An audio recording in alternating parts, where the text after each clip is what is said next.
Good morning, students. Students, in our previous lecture, we completed the general characteristics and the anomalous behavior of general characteristics of members of group number 15 and the anomalous behavior of nitrogen. Now, in this further reduced syllabus, we have to do nitrogen, the preparation properties and uses, nitric acid and phosphine in group number 15. So, in this lecture, I shall be discussing with you the dinitrogen, which is N2. So, we will be discussing dinitrogen. Dinitrogen. Dinitrogen, the formula for this will be N2. Dinitrogen. The formula of this is N2. Now, we all know nitrogen comprises about 78% of the air. So, what is the percentage of commercial nitrogen? It is, percentage of nitrogen in the atmosphere, 70% of the air. Now, how we prepare nitrogen? So, 78% of air is nitrogen. How do we obtain nitrogen from the air commercially? By the liquefaction and fractional distillation of air. So, commercially it is obtained by liquefaction. It can be obtained by liquefaction and fractional distillation of air. So, it can be obtained by liquefaction and fractional distillation of air. It can be obtained by liquefaction and fractional distillation of air. So, it can be obtained by the liquefaction and fractional distillation of air. Now, first is laboratory preparation. How we prepare nitrogen in laboratory. So, laboratory preparation of nitrogen. How can we prepare it? First one is by thermal decomposition of ammonium dichromate. What is the formula for ammonium dichromate? Ammonium dichromate is NH4 whole twice Cr2O7. This is ammonium dichromate. When ammonium dichromate is heated, it will result in the formation of a nitrogen gas plus chromium oxide in the foam will be obtained plus chromium oxide will be obtained, and this chromium oxide will be obtained as a green color ash plus water in the form of a liquid will be obtained. So, what is the first method? How do we obtain commercially? By liquefaction and fractional distillation of air. In the laboratory, it can be obtained by heating orange red ammonium dichromate. What is the color of this? This is orange red ammonium dichromate. The name of this is ammonium dichromate over here. So, how it can be obtained? It can be obtained by heating ammonium dichromate. Ammonium dichromate, when heated, it will result in the formation of nitrogen plus chromium oxide plus water in the form of a liquid will be obtained. Second will be by the reaction of ammonium chloride with sodium nitrite. Ammonium chloride is in the aqueous form over here. So, if we take ammonium chloride which is in the aqueous form, when it reacts with sodium nitrite, ammonium chloride in the aqueous form, when react with sodium nitrite and we heat it up, on heating it will result in the formation of nitrogen in the form of a gas plus sodium chloride in the aqueous form and 2 molecules of water will be given out. Sodium chloride in aqueous plus 2 molecules of water will be obtained, and that will be obtained in the form of a liquid. Am I clear? So, ammonium chloride and sodium nitrite, it will result in the formation of nitrogen plus sodium chloride plus water will be given out. Third method of preparation will be, so this you have done in the earlier classes also. So, when the mixture of ammonium chloride and sodium nitrite is heated, it will form nitrogen, sodium chloride and water will be given out. Third method will be by heating of ammonium nitrite. If you take ammonium nitrite and ammonium nitrite when heated, it will result in the formation of nitrogen plus 2 molecule of water will be given out. Am I clear? Next will be by heating of sodium azide. If you take sodium azide will be NaN3. Sodium azide when heated, it will result in the formation of a sodium metal and a gas will be liberated and the name of a gas will be a nitrogen gas. Am I clear over here? It will result in the formation of a nitrogen gas. So in the laboratory, it can be prepared by heating ammonium dichromate, by heating a mixture of ammonium chloride and sodium nitrite, and then over here is a ammonium nitrite. So if we take ammonium nitrite, so ammonium nitrite when heated, it will result in the formation of nitrogen and water. Then the properties of this. How we prepare, or what are the various properties of ammonium nitrite. First is it is a colorless gas, odorless gas, tasteless and non-toxic gas. So first is it is colorless. It is a colorless gas. Then tasteless gas. It is colorless, tasteless, odorless and non-toxic gas. Odorless. And then non-toxic gas. It is colorless, tasteless, odorless and the non-toxic gas. Am I clear?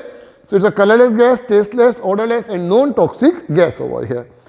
Then chemically it is inert. But at a high temperature it may react with the metal and the non-metal.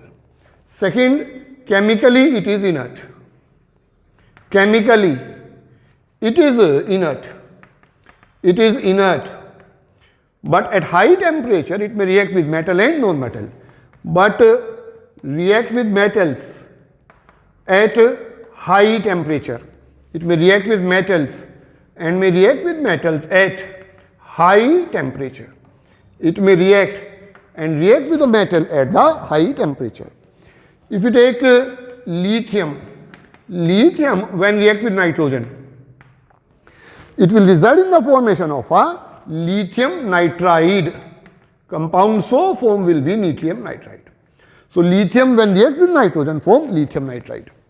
If you take magnesium, magnesium when react with nitrogen and heated, it will result in the formation of magnesium nitride. The compound so form will be magnesium nitride. It may react with metal and non-metals. So it may react with metals and the non-metals at the high temperature. One thing we have done, when nitrogen in the form of a gas is made to react with hydrogen and this hydrogen is in the form of a gas, it may result in the formation of ammonia gas.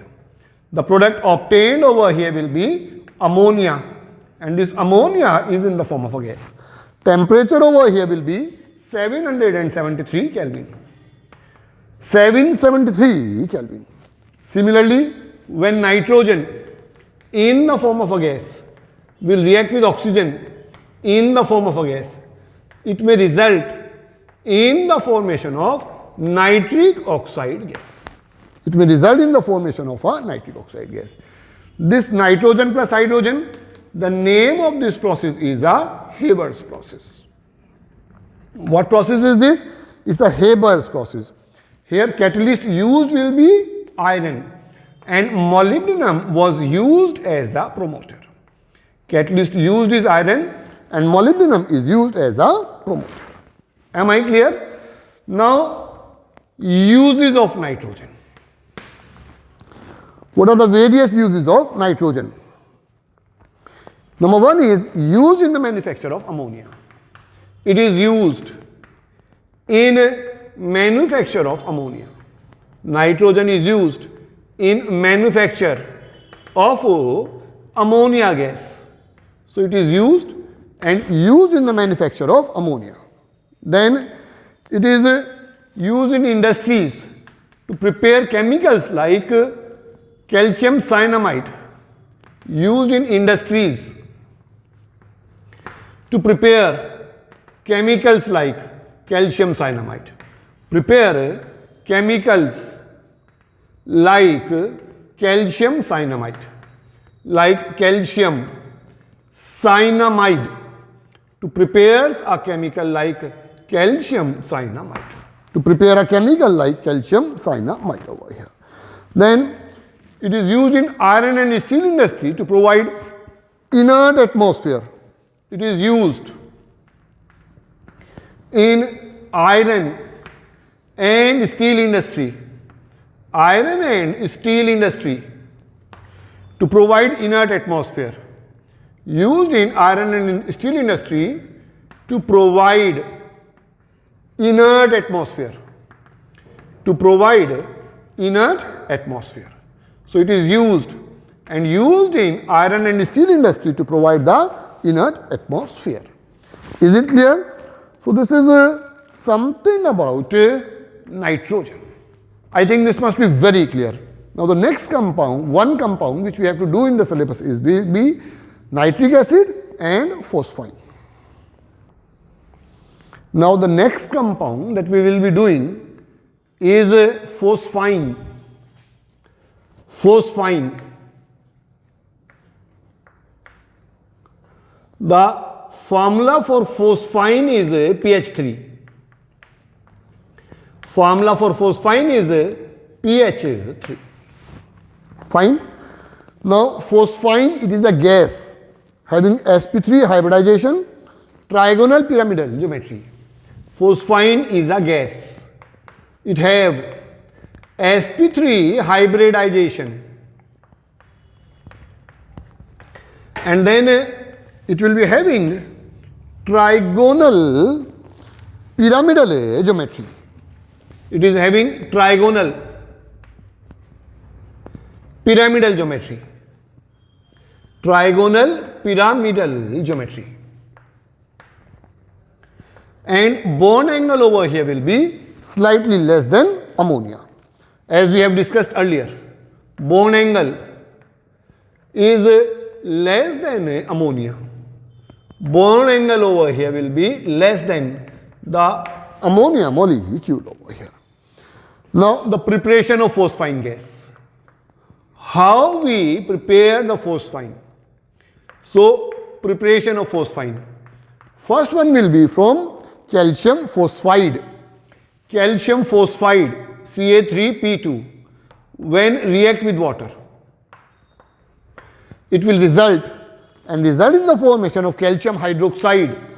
Compound so formed will be calcium hydroxide and a gas will be given out. The name of a gas will be a phosphine gas.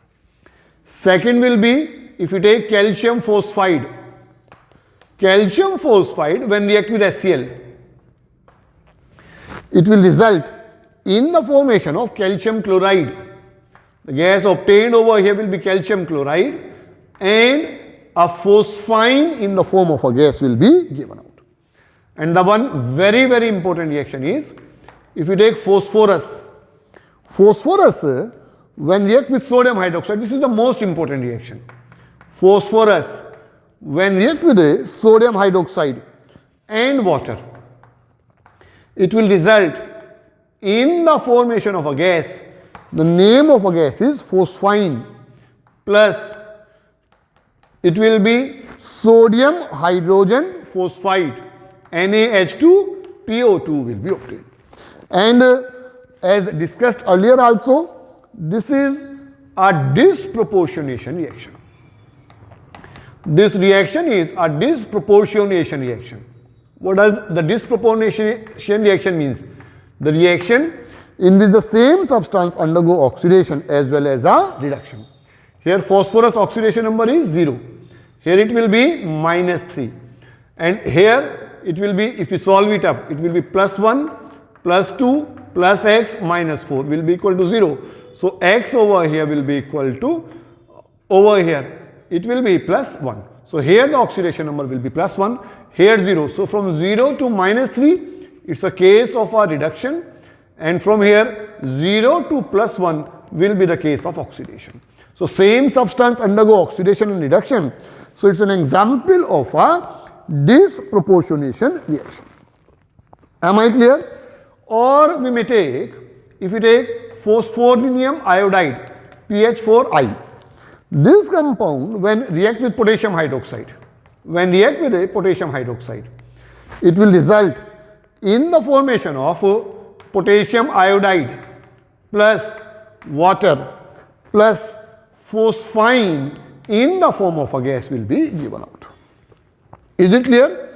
Now the properties of this. What will be the various properties of phosphine gas? It is a colorless gas with rotten egg smelling gas. So it is colorless. Gas is colorless, having a smell of rotten egg.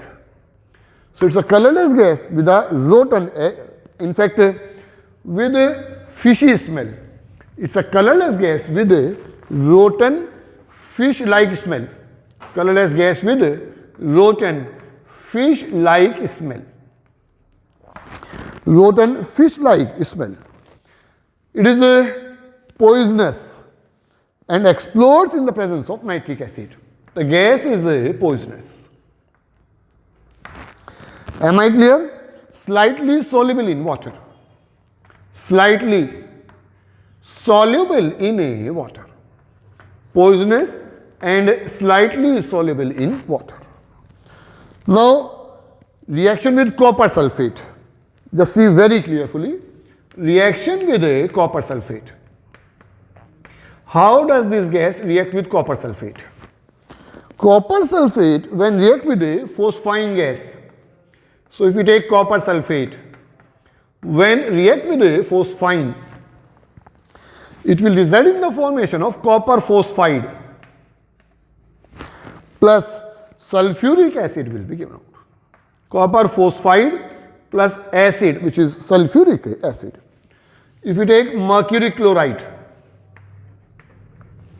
when react with phosphine,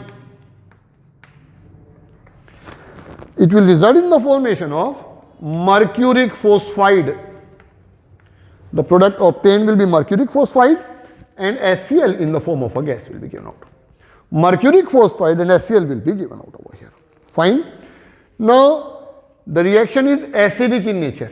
Phosphine gas is acidic in nature. So, it will react, in fact, sorry, it is basic in nature. So, it will react with acid to form salt. So, it is slightly basic. It is slightly basic. It is slightly basic and hence react with acid to form salt. Hence, it will react with acid to form salt. It is basic and hence react with acid to form salt. It will react with acid to form salt. Like phosphine, when react with HBr, it will result in the formation of phosphonium bromide. The product obtained will be phosphonium bromide. Am I clear, student? Now, the uses of phosphine gas. What will be the various uses? It is used in Holmes signal. In Holmes signal. The gas is used in Holmes signal. Now, what is Holmes signal? Holmes signal contain calcium carbide and calcium phosphide. Now, this a bag containing calcium carbide and calcium phosphide is thrown, is pierced and thrown in the air. What will happen? This calcium carbide and the phosphide will react with moisture and result in the formation of a phosphine gas. This phosphine gas will serve as a signal for the moving ship because they explode in air producing lot of light. So in the board examination it can be asked, what do you mean by Holmes signal? So Holmes signal contain calcium carbide and calcium phosphide. They are pierced and thrown in the sea. When the gas is evolved, burns and serves as a signal, and the moving ship comes to know whether the path is clear or not. Am I clear? Then it is also used in smoke screen. These are also used in the smoke screen over here. Am I clear? So this is used and used in smoke screen. So one question which can be asked to you in the board examination is, what is Ohm's signal? So I think the discussion of nitrogen and phosphine, which was quite a theoretical discussion, must have been very, very clear to you. In our next lecture, we will discuss with you nitric acid and move to the group number 16. Till then, thank you.